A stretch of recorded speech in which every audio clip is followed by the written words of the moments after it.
So, I am here. I'm going to do another review of another Xbox 360 game.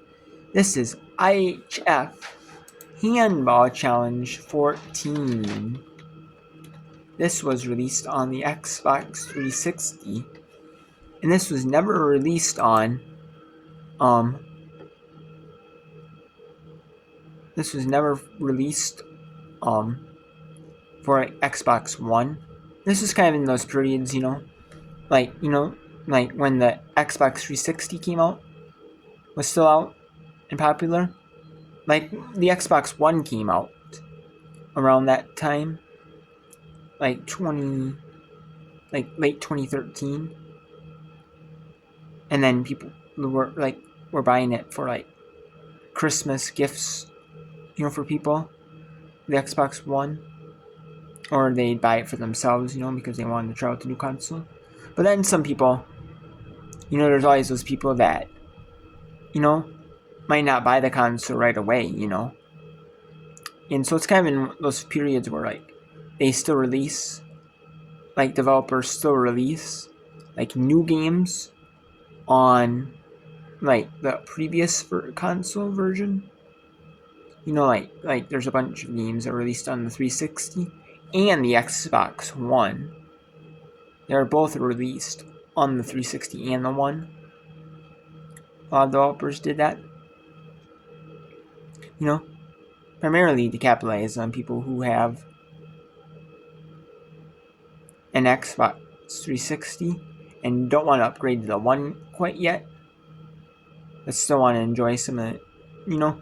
They still can enjoy the newer titles.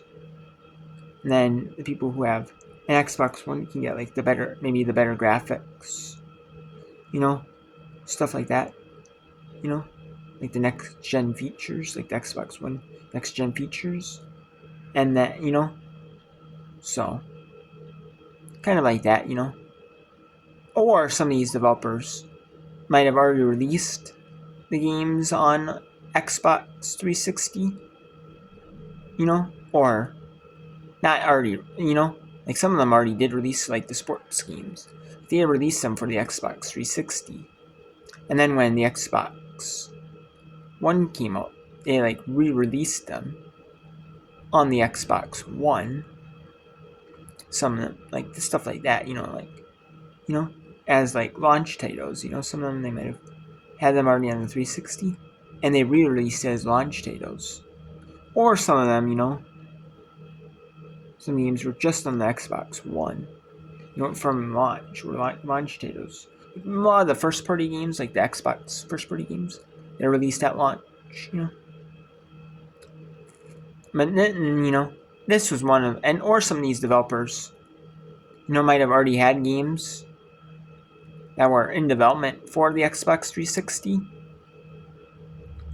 and then the Xbox One came out.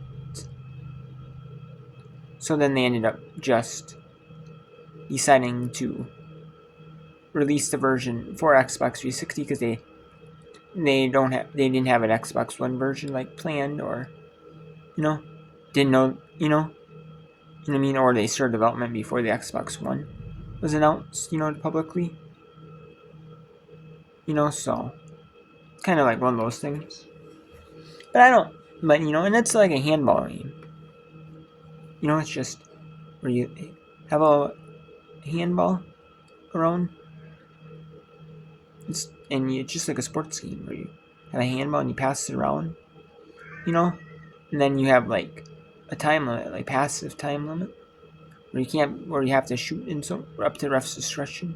And you can't be like, but it's like in the game, it's like set as a time. And you can't be passive, and just pass the ball around. You have to be able to like shoot.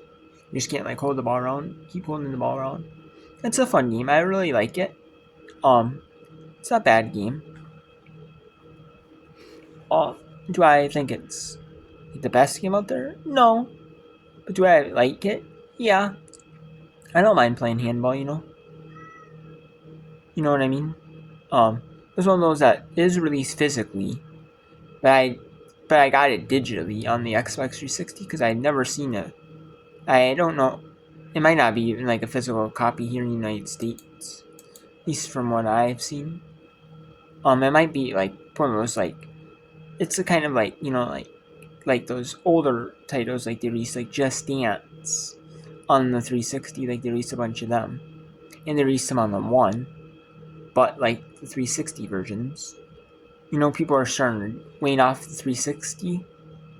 Some the companies that did that, like Just Dance, like Ubisoft, or like the NBA sports games, like like 2K, or like the NHL for like EA, or Madden for like EA.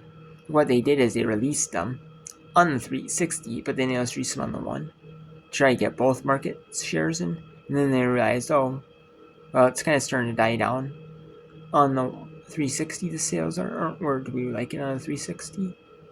So we'll just go to the one version, the Xbox One, make it Xbox One only version. That's what they're doing. And some of these games are releasing Xbox One and a Series S/X, where they're dual racing, or you can play it on both. But this, it's not a bad game. It's just your typical handball game. It's not. I mean, there's not many handball games on the Xbox, as there is pretty much. There's not many of them. So this is one of them. One of them. And I don't mind it. I really do enjoy it. It's a fun game. It's like simple to play. Just shoot in the net, and if you score in the net, and the goalie doesn't save it, yeah, you get a point. And then once the 30 minutes per half, the standard rules. Once it's 3 minutes each half are done, 60 minutes, the game's over. The team with the most points wins. That is what it. Or you draw/tie if you can do like a career mode.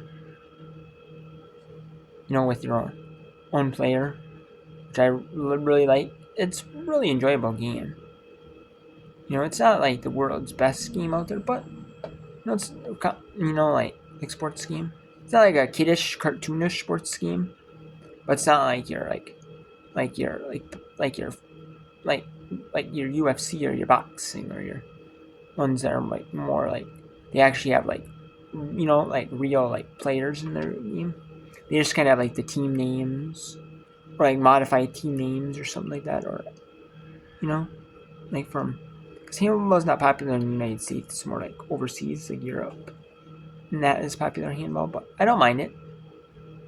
And handball in the United States, just kind of one of those things like you watch it like just because the Olympics are on. You know what I mean? You watch it just because it's like the Olympics are on, like this summer. Like that's the extent of the United States handball here, but I don't mind it though. I like the game. It's fun to play. Not the world's best sports game, but hey, but there's very limited handball games, even on the Xbox in general. So, or at least out there in general, and I like. So it's kind of fun. It's kind of like a niche audience, but I really do enjoy that game. I give that like a 7 out of 10, 7.5 out of 10. So until next time, take care.